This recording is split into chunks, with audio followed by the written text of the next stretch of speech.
Body आज हम chapter 4 indices और स्टैंडर्ड फॉर्म की एक्सरसाइज 4A का क्वेश्चन नंबर 5 को हल करेंगे। इससे पहले हमने क्वेश्चन नंबर 1, 2, 3 और 4 किया और हमने ये देखा कि इन लॉज की उन क्वेश्चन के अंदर किस तरह इम्प्लीमेंटेशन हुई। आइए अब हम क्वेश्चन नंबर 5 का पार्ट ए करते हैं, जो हमें ये बताता है h² k into h11 k की पावर 9। सबसे पहले हम इसको लाइक टर्म्स के फॉर्मेट में लिखते हैं, तो ये बन जाएगा h की पावर 2 इंटू h की पावर 11। उसके बाद हमारे पास k है, k इंटू k की पावर 9। अब हम ये देखते हैं कि इस फॉर्मेट के अंदर इन लॉज में से कौन सा लॉ इसके ऊपर इंप्लीमेंट होता है। तो हमें पता चलता है कि इसके अंदर ये जो फिफ्थ लॉ है वो इंप्लीमेंट होता है, जो हमें ये कहता है कि अगर वेरिएबल सेम हो तो पावर को ऐड कर लेते हैं। तो सबसे पहले h की पावर 2 प्लस 11 हो जाएगा, उसके बाद k की पावर 1 प्लस 9 हो जाएगा।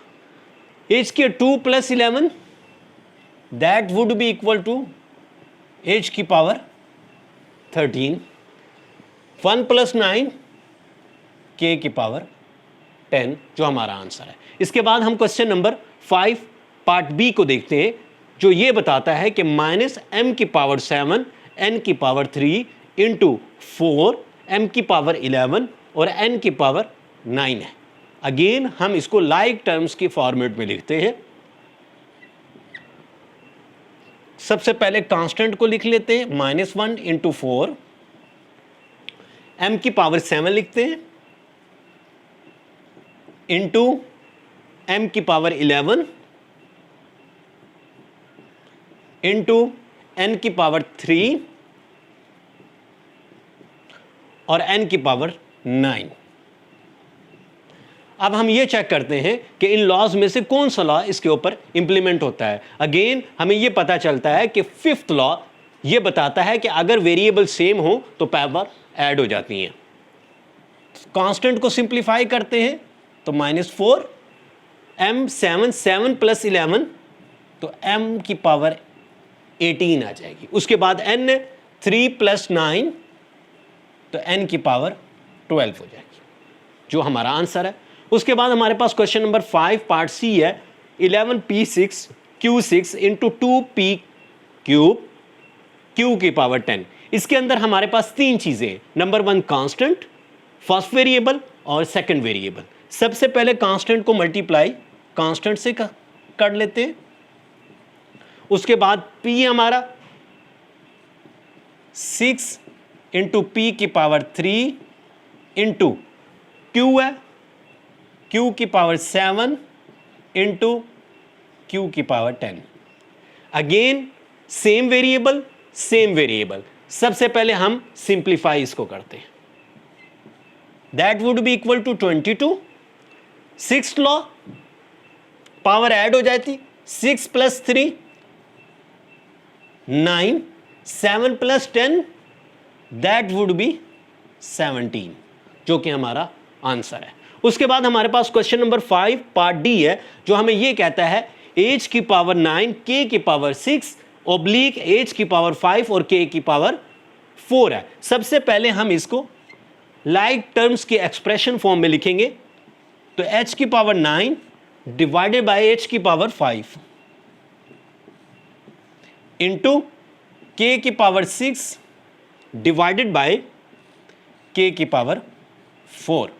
अब अगर हम देखें तो ये किस लॉ से रिजेंबलेंस दे रहा है, तो ये 6th लॉ है, डिवीजन फॉर्मेट में है। वो जो ये हमें ये बताता है कि अगर न्यूमरेटर में और डिनोमिनेटर में सेम वेरिएबल हो तो न्यूमरेटर का जो पावर होगा उसमें से डिनोमिनेटर की पावर माइनस हो जाएगी। सेम फार्मूला इसके अंदर अप्लाई होता है, h 9 minus 5 k 6 minus 4, 9 minus 5 that would be equal to k की पावर 4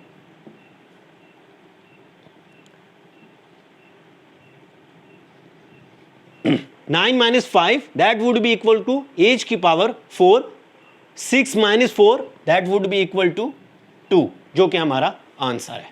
इसके बाद हम क्वेश्चन नंबर 5 पार्ट ई करते हैं, जो हमें यह बताता है 15 m की पावर 8 n की power 7 divided by 3 m square n। Like terms के फॉर्मेट में 15 divided by 3 m8 divided by m की पावर 2 n7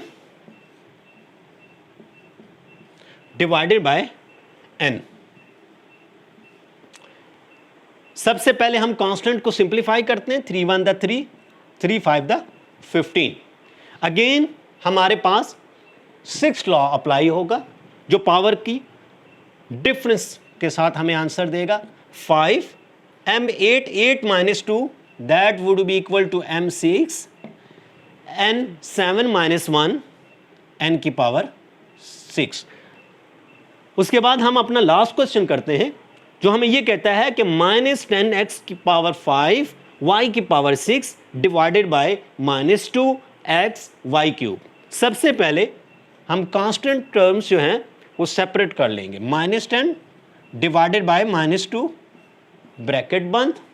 उसके बाद x की power 5 divided by x simply है इनटू y की पावर 6 डिवाइडेड बाय y की पावर 3।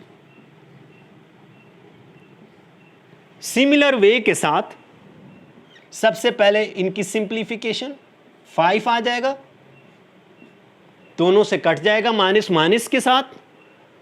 x5 में से x1 निकालेंगे तो हमारे पास x4 आ जाएगा। y6 में से y3 निकालेंगे तो हमारे पास y3 आ जाएगा।